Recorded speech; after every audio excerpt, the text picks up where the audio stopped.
Tēnā koutou katoa. Well, what a day it's been, and we haven't finished yet. It's now my pleasure to introduce one of the highlights of Building Nations, the inaugural Beacon Awards, and to introduce Dean Kimpton, a man that really needs no introduction to the infrastructure sector, to facilitate the awards. Dean currently leads Tuhura and Partners, a specialist consulting providing support to the public and private sector in addressing the unique challenges of growth, infrastructure strategy and delivery. He is also the Transformational Director for the New Zealand Construction Sector Accord, a partnership of public and private sector executives and ministers of the Crown committed to lifting construction sector performance. And over the last couple of days, we have heard numerous references to how much ministers value the Accord. It is in this capacity today that he facilitates the Beacon Awards. Dean holds several current or former governance roles across the public and private sector, including Eastern Busway Alliance for Auckland Transport, New Zealand Upgrade Programme for Waka Kotahi, MB Building Advisory Panel Chair, and previously the America's Cup 36 Defence Advisory Board. He has been President of Engineering New Zealand, Board Member of Infrastructure New Zealand, and the Parenting Place charity. In September 2019, he was appointed by Cabinet to the RM Review Panel, and until May 2019, Dean was the Chief Operating Officer of Auckland Council, Australasia's largest local authority, and prior to joining Auckland Council, he was the Managing Director of AECOM, and he had that role for 8 years. Dean, great pleasure to see you, and over to you. Kia ora, tēnā koutou, tēnā koutou katoa.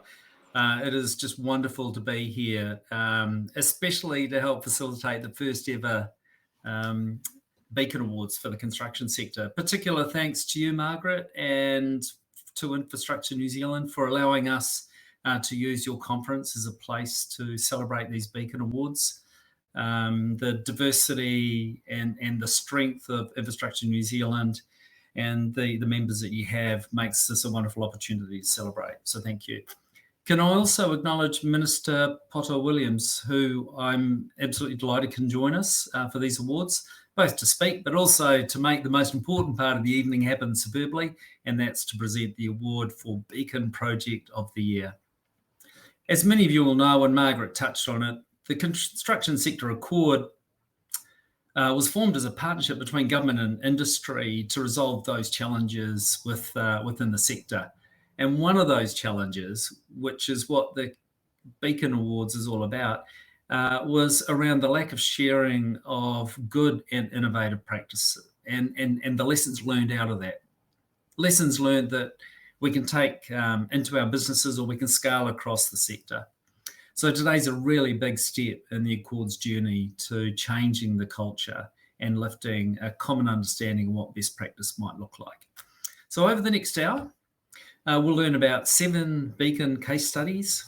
We'll be very succinct, I promise you. And then we're going to take a closer look at our 3 finalists. We have a couple of short videos, which I know that you will love, from each of the 3 finalists, and then along with the opportunity to ask some questions. So in the audience, please feel free to start thinking about what you want to better understand for each of these. But first, here's a short video to explain a bit more about the Construction Sector Accord.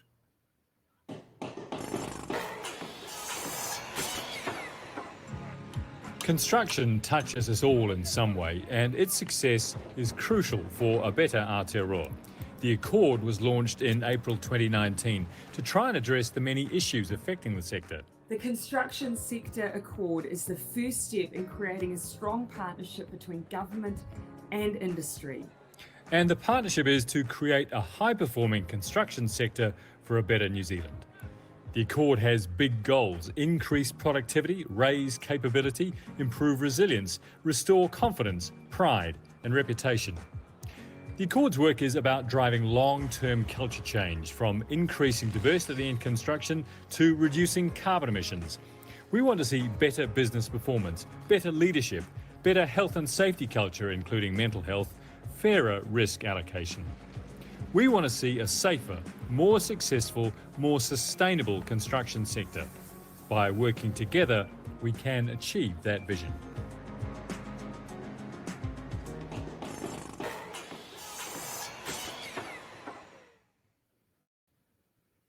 So let's learn a little bit more about beacons and why we have them. So why? The Accord has been working with organisations and bodies across the sector to find the many examples of good practice and innovation that are happening here in New Zealand. And that's the essence of why. And then the second essence of the why is how we translate that across the sector so we can all learn and continue to improve collectively as an industry. So how do we know that we've achieved our why? How do we know that a particular project achieves the objectives of the Accord? So to help us, we developed a set of criteria to assist in finding those right projects.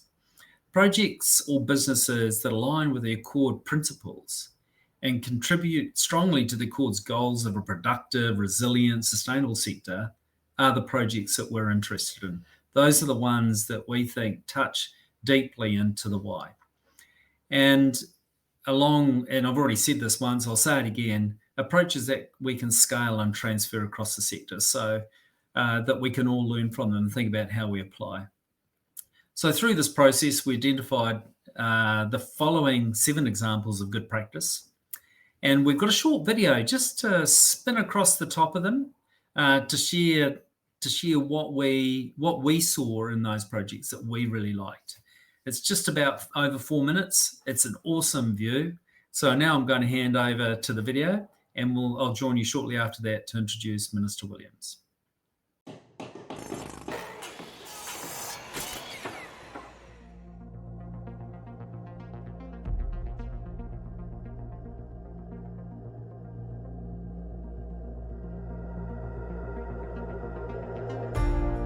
We can build that site in the digital world first, and then we can iron out some of those problems. So when we come to do the work, we've got a much higher level of confidence. We're not going to find any unforeseen surprises.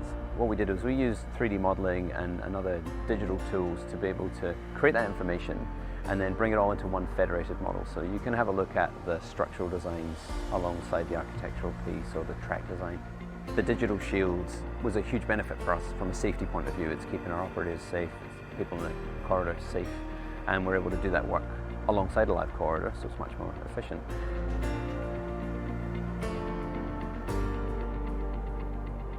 One thing important to us was not just about getting the cheapest build here, but making sure that this was a project that developed the social side of Whangarei as well. We have 82% local businesses signed on to this project. It feels good to be able to have Northlanders on a Northland project. Each business or subcontractor working on the project has to commit to a 10% trainee or apprentice work base. We're currently hitting 23%.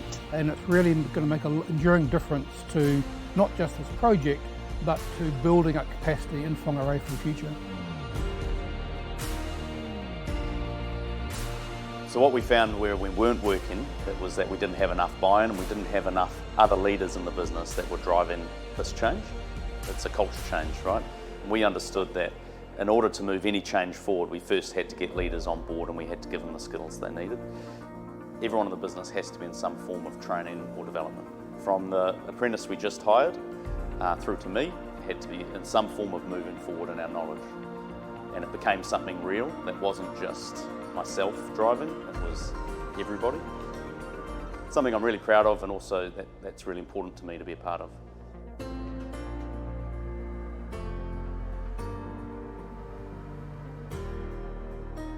When we're tendering our contracts lowest price conforming, the signal we're sending is the most important thing to us is getting the cheapest possible price.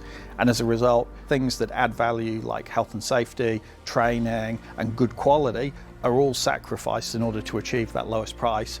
When New Plymouth District Council placed sustainability, diversity and health and safety ahead of lowest cost, what it told us as Downer as an industry that they really cared about us and they were prepared to invest in our safety and our people.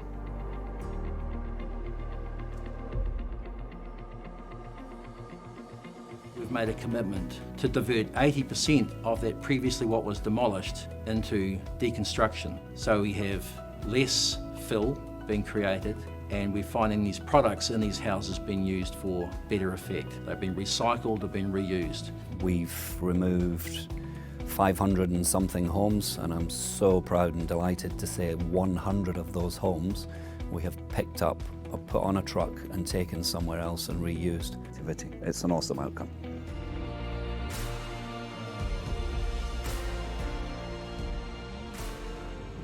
City Rail Link ran a progressive employment program, really targeting young Māori and Pacifica people, and the objective was that they would come out at the end with a full-time job offer. I currently work with 3 of them, and to see their development and know that their life is forever changed because of the progressive employment program, I'm just so thankful that I was a part of it.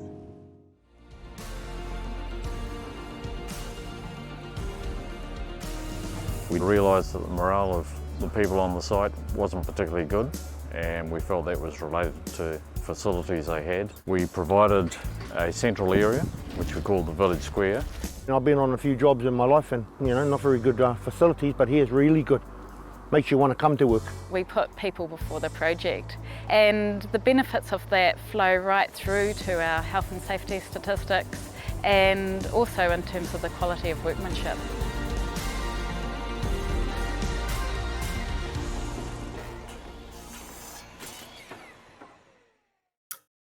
Congratulations to all 7 of those case studies.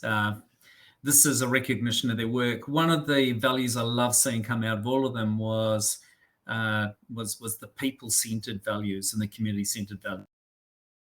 So look, hold on to that piece, if nothing else, alongside the great stories. If you want more information about these case studies, we'd love you to dig into them a bit more and go to the Construction Accord website for more information. It's now my pleasure to hand over to the Minister of Building and Construction, who is also the co-lead Minister for the Construction Sector Accord, the Right Honourable Minister Poto Williams. Poto, you've been a great champion for the Construction Accord, what we're trying to achieve in the sector, the people-centred nature of it, and amongst all the other things we're seeking to achieve. It's my pleasure to introduce you, and we look forward to what you have to say. Thank you very much. Thank you, Dean. Kia ora koutou katoa, ngā mihi nui kia koutou.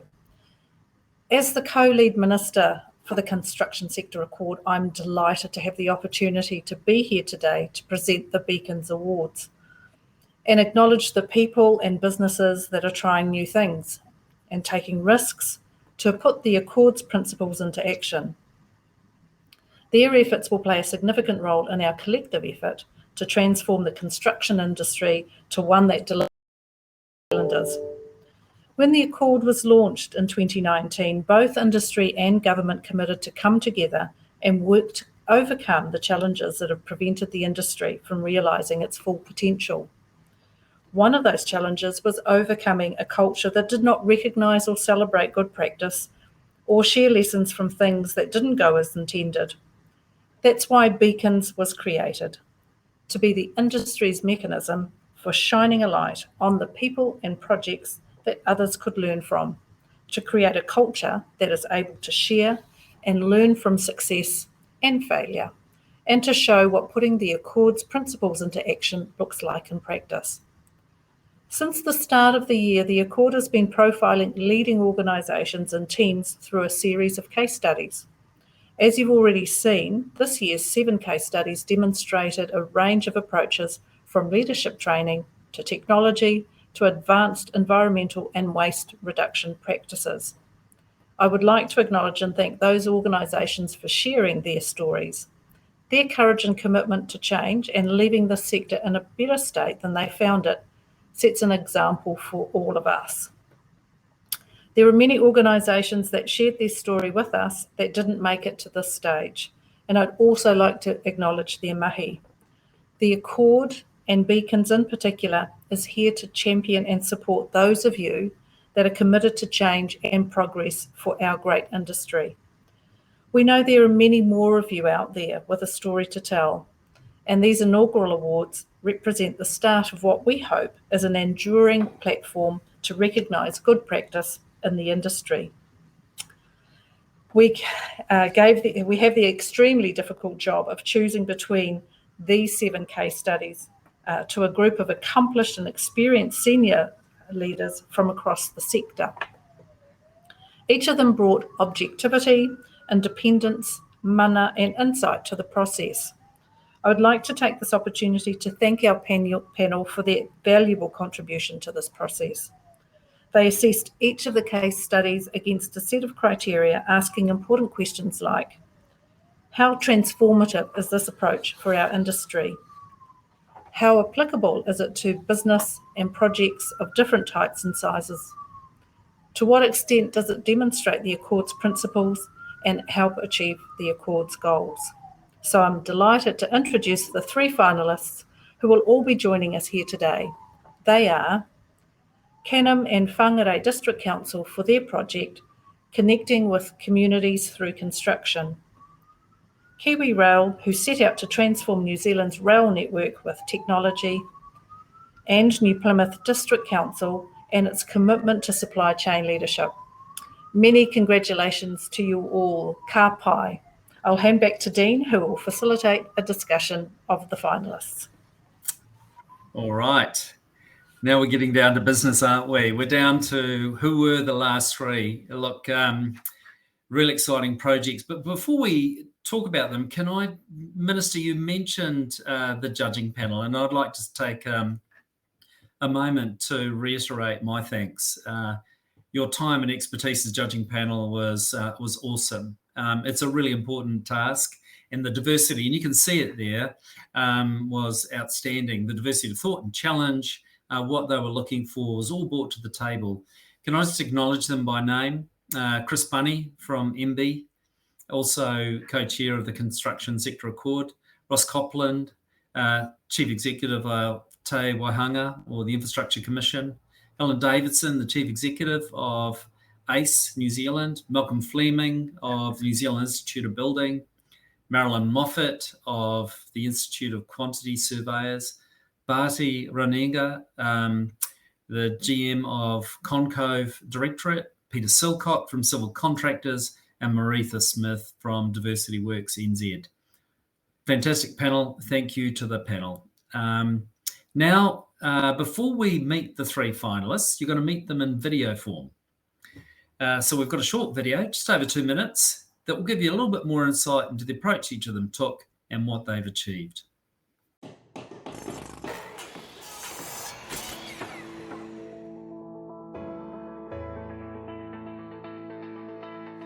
We wanted this to be a project built around collaboration, so working really closely with all the key players. We started that process right at the start, where we got the lead contractors who were shortlisted to come in and do workshops with us. We're going to bring along their architects, their engineers. We sat down, worked through some scenarios. We're going to find out the DNA of their companies to make sure they're a really good fit with us. That way we knew we could work well together once we've got things underway. I am very proud of what we're doing here. So currently we have 20% female workers on this site, which is pretty awesome comparative to the last project I was on, where it was 0.05%. I've worked on this for 15 years now, from when council first identified the need to come into one building. So to see it coming out of the ground now is really, really fantastic. There's challenges ahead, but I've got to say it's a really rewarding project, probably the best I've ever worked on.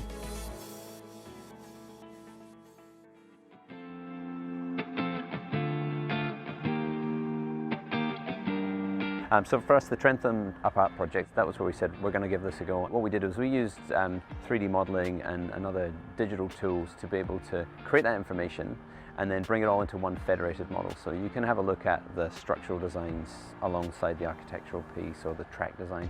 Digital engineering and BIM aren't a new thing, they're just maybe new to New Zealand. So it's something that's been around, particularly in the UK, for close to a decade now. The idea from the digital shields came quite early on in the project, a place we're trying to avoid. And by combining those with the hydraulics system, anytime the machine comes too close to one of those shields, the hydraulic system cuts out. It can also be applied across a whole range of other industries. So we have resources on our website that we make available. And we provide training not just to our people, but to the industry, anybody who wants to become part of this journey. And I think we have a duty to do that because we're spending New Zealanders' money.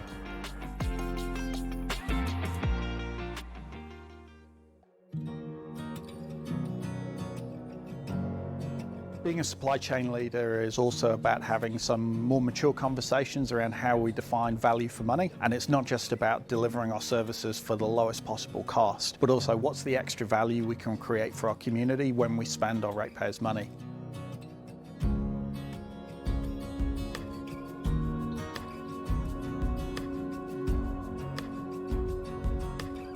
So the new maintenance contract, one of the big differences is the 10-year term. It's the longest contract this council's ever tendered. How that helps our contractors is it actually gives them a really good, stable platform of certainty so they can invest in their business, invest in their subcontractors and their people. There's an $8 million premium attached to this contract, this 10-year contract. It's $156 million over 10 years, an $8 million premium over the next highest contender, if you like. I think it's probably about courage. I mean, it is a bold rethink of a fundamental approach the sector's been doing for many, many decades.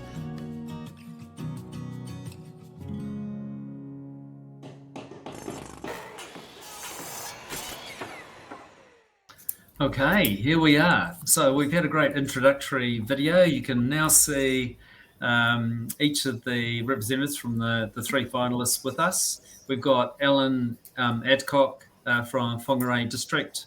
Welcome, Alan, and Stephen Jones from Can-Am. And they'll talk to us at the right time a bit about their the Whangarei Civic Centre, which was very much a community-focused construction project. We've also got from Kiwi Rail, Andy Lyon and Damien Phillipson. Welcome to the two of you. And we'll look forward to hearing what you've got to say about the use of BIM technology. And last but not least, we've got New Plymouth District Council to talk about supply chain leadership, and a special welcome to both David Langford and Craig Stevenson. But Ellen, why don't we start with you first? Your approach was in the Whangarei Civic Centre, in that, alongside Stephen and the Can-Am team, your approach was intentionally focused on delivering sustainable outcomes for the community. So it was always going to be a lot more than just delivering an asset. And you set in partnership some ambitious targets around how many local contractors and subcontractors would work on the project. And we've heard some engaging stories about that, along with how you want to work with local companies in developing innovative and sustainable construction practices that we don't normally see. So can you tell us a bit more about that? Give us some of the real flavour sitting inside this that you both worked on to achieve that outcome. Yeah, thanks, Dan. Good evening, everybody. Look, it would have been really easy for us to take a traditional approach, do a design build, whack it out, move past the risk on to who built it for us and move into a new building. But this is a chance for us to put money where our mouth is. We're a local council. We talk about being part of our community, developing our community. This is one of the biggest projects we've ever done in dollar terms, spanning a long time. It was a chance to actually change the way we went about this to make sure that we did engage local people, albeit under a lead contractor who wasn't from Whangarei, although Steve, I think, is becoming a local now. So what we're able to do is set targets around sustainability, which started with a demolition, which we're only 3 skips into landfill from an RSA and bowling club. Everything else was recycled, repurposed to building mai-mais, building a butchery, building a local bus shelter. That sort of thing was going on. And then taking it further to getting local companies on who are much smaller in their scale operations and can extract value in very different ways to the big companies can. As an example, we had a local company, Barfoots, who were engaged to do the demolition and then all the ground beams, all the concrete work. They saw what was being done, traditional approach, using disposable reinforcing mesh to build that, and make up what we have now called the Trev after the owner of Barfoots, which was using demolition material to make effectively a mould which was then moved around the site every time they poured the ground beams and take off and reuse it. So it's going to landfill at the end of the project. Those sort of innovations were little things themselves, but add up hugely to things others can learn from, and just engaging our local community in getting local outcomes. Good stuff. Thanks for that, Alan. Look, no doubt we'll come back with more questions, I'm sure. I want to go to the KiwiRail team now, but before I do, can I put the audience on notice? I've got one question for KiwiRail, I've got one question for New Plymouth District Council, and then we want to open it up to the audience to ask your own questions and learn more about these individual projects. So you've got a couple of minutes to prepare.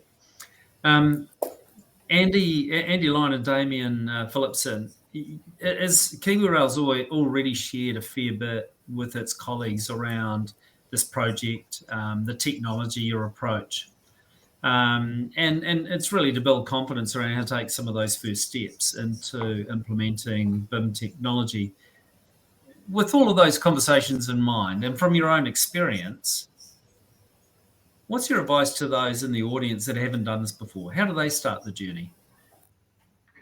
I think it is a question that we do get asked a fair bit, and the short answer to it is just do it and have a go. I think you could spend a lot of time figuring out if this is something that we should be doing, but you can look to the likes of the UK and go, if it's been mandated for that long, there's probably something in this. And I think as well, I would say there's a lot of people around the industry that are willing to share what they know and help people on that journey. And like we would always ask, if anybody wants to reach out, give us a call. But we hadn't delivered a project like this when we started this journey. So the experience we've had over the last couple of years in doing this has really grown and accelerated. But I think maybe it's showing a bit too much what's behind the green curtain, but at the same time, maybe hopefully it gives people confidence that you can do this. And if you're in a client organization, you've got to be honest about that journey and some of the things that Alan talked about there around the procurement. You've got to be brave in your procurement, and you need to make sure your contracts and the people that you partner with understand that you don't put barriers in the way of that collaboration happening. But if you're in the supply chain and you're looking at a project that perhaps the client hasn't procured it in this way, there's still things in there that you could do to mitigate your own risks and drive your own benefits from. So I think there is opportunity everywhere, but you do just have to give it a go at some point and have a try. Okay, what awesome advice. I think that advice applies to most things technology related. Just give it a go. It's not going to break. If anything, it's your fear that will break. So if anybody needs encouragement, they know exactly where to go. David and Craig, when I look at the New Plymouth District Council project, the thing that I saw that was very interesting here, you really worked hard to change the definition and understanding of value and to look beyond that short-term cost and focus more on quality and longevity and sustainability, safety outcomes within the procurement process. The interesting challenge for local authorities, with less emphasis on cost and more on value, how do you reassure ratepayers and in particular politicians that they're going to get value from this approach to tendering? I'll take that one, Dean. Look, it's a great good challenging question. And there's still that commercial tension. We still competitively tender our contracts, but it's about weighing up that extra value that you can create and making those small changes. So the video you played talked about how we'd extended the term of our contract to 10 years. That cost our ratepayers no additional money. But what it did was it allowed our contractors to have a longer time to recoup their investment, and they were able to afford to buy safer gear. They could build a bitumen importing facility at Port Taranaki because the business case stood up for it. That created employment opportunities for our community and actually helped to switch to bitumen emulsions, which had half the carbon footprint of traditional cutback bitumen. So those were all value-added opportunities that we unlocked for no extra cost to our community. Well done. I mean, that's why you did this, wasn't it? And that's how you achieved it. That's great. I see we've got a couple, a couple of questions coming into the chat room.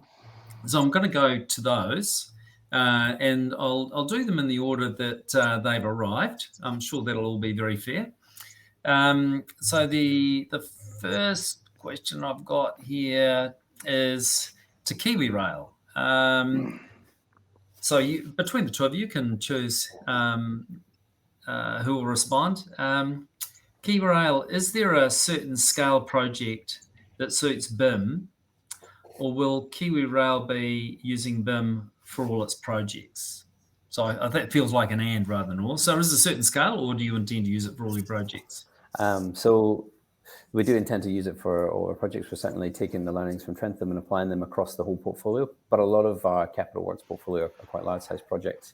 I think for each project, the digital delivery is tailored to the risks that project has. And so whilst one project that's a large scale might have kind of all of the things you can leverage, there's a lot of smaller renewals type projects, and we might leverage some technology just to make those projects go a little bit smoother. I think it's easy for people to see BIM as being a 3D model, and it's not. The principles behind it are in collaboration, and certainly that seems to be something that's come through from a lot of the Beacon projects. It is about people working together.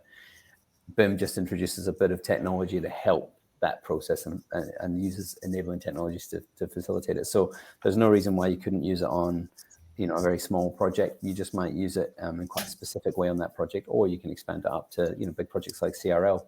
So it is something that is scalable right across. It takes probably a level of comfort before knowing where to apply the different sort of levels of technology. Good stuff. I've got another one. It happens to be for David, specifically addressed to you. Here we go. David, you're going to like this one. How good does it feel? Does it make you feel knowing you are making that massive difference to those people in your community? So there you go. And then that's not just to you, David, it's to both of you. How does it feel to know that you're making the impact? Look, our initiative is about supply chain leadership, and I always like the phrase that leaders eat last. This is actually about the opportunities we can create for our people within our supply chain. We often look at our suppliers and our partners as extensions of our team, and it's really rewarding to be able to use our initiatives and use the leadership that we've got and the positions we're in to coach, mentor, and do all of those great things we do for people within our own organizations, but on a bigger scale. So yeah, absolutely, it's fantastic, but we do it for the outcomes for our community, not for ourselves. Yeah, that's great. So and that's an awesome answer. My next question, and it can go to any in the panel, but so there's been those that have been recruited through the contracts that have been employed, and this might apply specifically to the Whangarei one.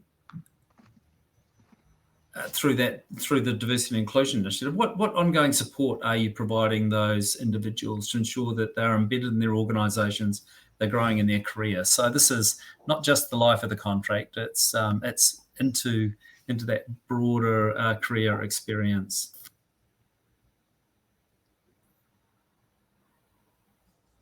Whangarei Civic Centre job, where we committed to having at least 10% of our resources on site being apprentices or trainees. So we're working with Northtech and a couple of local educational institutions to try and bring trainees through the project. And that applies to all subcontractors, all companies on site. Even Can-Am, we've got 4 trainees on site, from quantity surveyors to project manager trainees. So that sort of scheme and investment's also helping us build our future in the community, in the local area. Any other feedback on that, and or retention? I think if I can jump in there, it's ironic. I guess you can train your people and have them leave to go bigger and better things for other organisations, or you can not train them and keep them. And that's not a good outcome. So look, anything that builds capacity is good for New Zealand Inc. And if we take that view, people can take their skills, take them somewhere else and apply them. and if you pay it forward, you get it back one day. Yep, that's right. And I think it's a broader philosophy. It's a people-centered philosophy that what goes around also comes around. And if we look after our people, whether they stay or go, our commitment's to growing them, isn't it? So that's great. So maybe just a question for Stephen here from Can-Am. You were involved very early on the approach and the early contractor involvement. This collaborative environment was created. There's a focus on delivering outcomes. But when it came down to it, to what extent did price play a part in how decisions were made? Well, it was collaboration, but we're still working to a budget. So we a little bit different to what normally happens at Unique, really, is we award our subcontracts on both price and non-price attributes. So early at the beginning, we sat with Whangarei Council and the Building Intelligence Group to come up with some criteria. Obviously, being a local company, scored high. The number of trainees and apprentices scored high. And then we also gave a weighting to price. So this enables us to balance the wider benefits to the community with the cost, but while still keeping to a budget. Yep. So it's that balance, isn't it? And it's always sitting there. Yeah. It is. Whereas it's not. Traditionally, it's just all about price from a main contractor point of view. When we look at subcontractors, so this process has been quite unique from a contractor. And if I come back to the initial procurement, Dean, we had a budget we procured against, but went to market, and in terms of our attributes for our selection, price was zero. There's a good challenge. Yeah, it was 40% on the Can-Am assembled, 35% on their track record, 25% their methodology. And it's been open book. So yes, price is obviously a factor, but it's not a factor in who we chose. I think that's a great challenge that you just banged down on the table. Well done. Do any of the other consortium, the finalists, want just talk about this delightful tension between value and price, outcomes, collaboration? I think it's just something that might be worth exploring for another minute or so.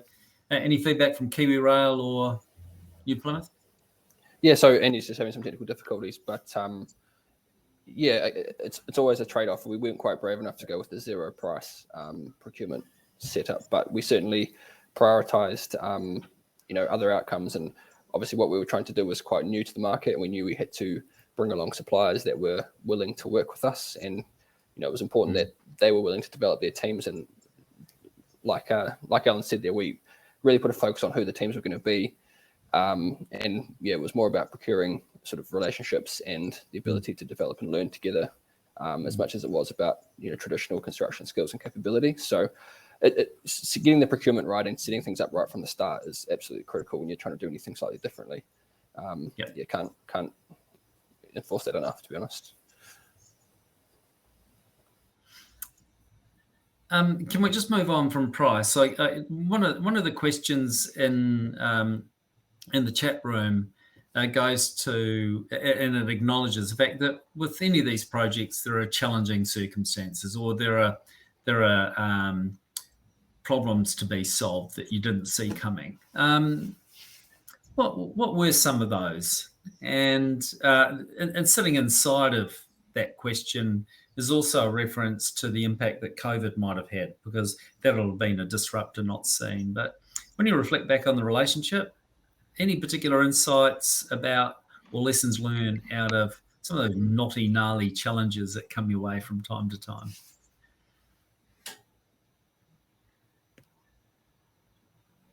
Dan, I could maybe offer something up on this one. One of the things on the project early on, we recognised that we're asking people to do things differently, and that change process it needs to support. It was something we recognised but didn't do a great job of. So we knew we were going to be pushing people into sometimes and we identified some of the groups that might need more support, but we really didn't follow it through. So I think if you are looking at doing it differently, and I think everybody that's sitting as a Beacon project now has done things differently, take the time to sit down and talk to the teams you're going to affect, because offering that support early in a project helps when things like COVID come up. The relationships are a bit stronger. It's a bit easier to realize you're on the same team rather than kind of slip into that tribal mindset. So yeah, that's definitely something I think we would take into other projects, is actually spending that time talking to each different group and not letting other people speak on their behalf. Yeah, I'd endorse that. Yeah, look, I'd endorse that, Dean. In our project, we started with the team.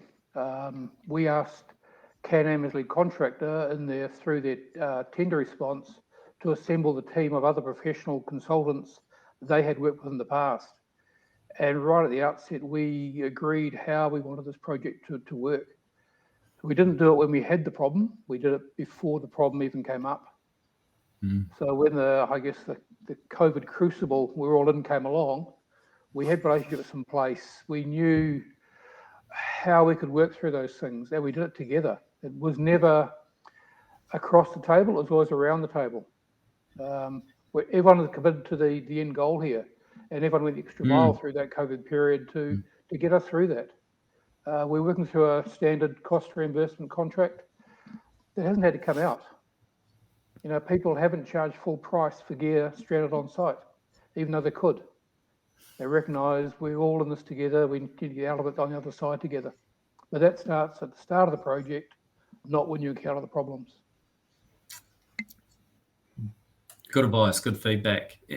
Anything else on that particular topic? Yeah. Sorry, did I see your hand go up or not? No. Craig, okay. You go first. Can I put a question to David and Craig from New Plymouth? There are mechanical parts to what you achieved, okay? Such as the long-term contract and making resolving things like health and safety, such that it was fully recoverable. But what did you learn about the softer skills that you and your teams need to be able to apply to be supply chain leaders? What did you learn about yourself, the softer skills?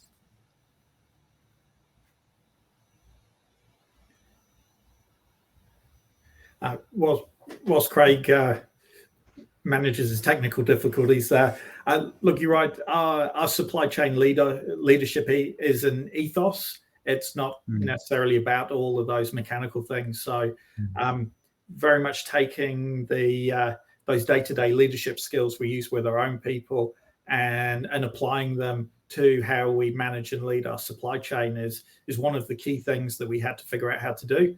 And going back to the previous question, some of the challenges we had was about the culture change within our own organization. How do you embed the right kind of values within our wider team so that everybody's acting and behaving as a supply chain leader and looking for those next opportunities? So it is very much about that those soft skills, and it pervades all the way through from how we recruit and how we select people to join our team and making sure they share our values. And at times we've had to have some pretty tough performance conversations with people that haven't shared our values and haven't behaved as supply chain leaders.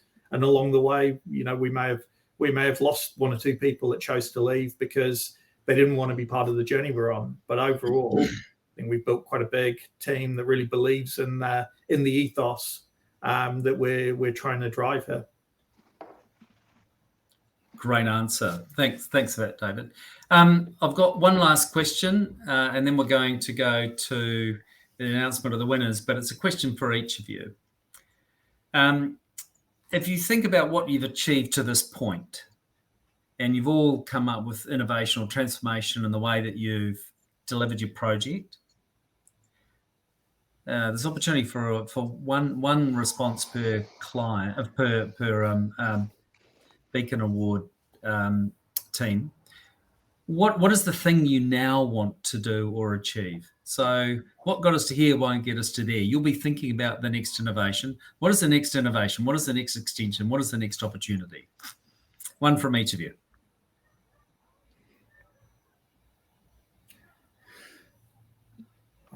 I'll You can go choose first. your own order. Yeah, I'll go first. For us, it's been really strategic about developing a pipeline of talent. We've got challenges in the sector around our age profile and a retirement bubble. We need to capture that knowledge and experience and transfer it to our younger generations before we lose it. That's our big goal through our talent pipeline partnership, which is our next big initiative under our supply chain leadership ethos. Awesome. And for our projects, we obviously want this to be an evolving process, which carries on all the way into then. So the next one we're looking at is we're identifying packages of work which we can work with Northtec to get the students to do. So identifying some carpentry packages for their students to come along and do, painting, landscaping. So yeah, although it's still going to the local community, rather than give work to local companies, we're looking at giving it to the students. That sounds pretty exciting too, doesn't it? And last but not least, I think one of the things we've learned on this journey is the value that information has or can have to us. And a lot of what we've been doing is about just bringing data that's desk drawers and other places together to get insights. I think that's where the next big piece for us lies. If we, look at the sustainability challenges we've got and think about embodied carbon, we don't make good decisions early on in projects because we haven't got that information at our fingertips. And I think combining that approach with some of the digital tools we have available, we can give people a really clear sense right up front of, that's great that you've got that as your concept, but the impact of that is this really the right decision? I think, unlocking some of the information that's going to help us with some of the climate change challenges we've got. So it'll be a big focus for us. I thought those were three superb answers, and so well done. Thank you very much. So look, audience, those are our three finalists. Congratulations from me to each of you. Now I would like to introduce the Minister, who will announce the winner and virtually, unfortunately, but virtually present the Beacons Award trophy. Minister Williams, thank you. It's been great to hear in detail what these three groups have been through in order to achieve what they have. They've all shown great commitment and resolve to overcome challenges along the way, and I applaud them for their efforts. So, without further ado, I would like to virtually present this trophy to the winner of the Beacon Project of the Year Award. And the winner is the New Plymouth District Council. Ka pai, many congratulations to the team at the New Plymouth District Council for their efforts. They fully deserve this recognition. The judges recognised and applauded the leadership and courage that was required to move their focus away from the lowest price and to develop long-term partnerships in an attempt to deliver better infrastructure for New Plymouth, while also delivering positive health and safety and training outcomes for their supply chain partners. The judges noted how transformative this approach would be if it was adopted widely across the industry. The judges were also blown away by your bravery and leadership and how it allowed you to shift the dial and move price tendering and to put people first. You've thrown down the gauntlet to other clients across the industry to focus on value rather than cost, to take the empathetic and people-focused approach to relationships with your supply chain partners, and to understand the responsibility that clients can choose to embrace and take a strategic approach in search of better outcomes. Congratulations and well done. I'll now hand back to Dean to end the session, but just once more, this magnificent trophy is on its way to you. Congratulations.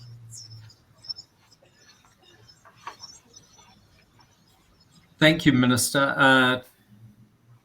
Craig and David, this is an opportunity for you to maybe share a few reflections on the award. Yeah, chance to respond to some of the questions that you've heard. Anything you want to add, feel free.